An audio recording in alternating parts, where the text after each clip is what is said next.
The next video. In today's video I will show you how to display a QR code on a watchOS application. Now you might be thinking, okay, we are using SwiftUI, then it might be similar to iOS, but it is not. The reason is that typically whenever you want to generate a QR code for iOS using SwiftUI or using UIKit, you will use core image. But unfortunately core image is not part of iOS as of 2024 June. Maybe in June 2024 Apple might change it in their WWDC event. Let's get started. So what I have done is that I am using this third party library called EF QR code. So I am using Swift package manager, but this is available as CocoaPods as well. Choose whatever you prefer. So if you want, you can to add it as a Swift package manager, just copy this, and they have CocoaPods dependency as well, like how to add to CocoaPods. So something like this.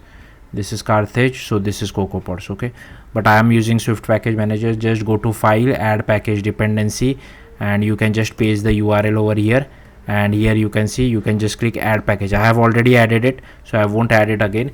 Then you just have to import EF QR code. Now to generate a QR code from a string, you just have to use EF QR code dot generate, and for data is whatever string you want to generate it for, and you can specify whatever background color and foreground color you want, and from that we will generate an actual UI image.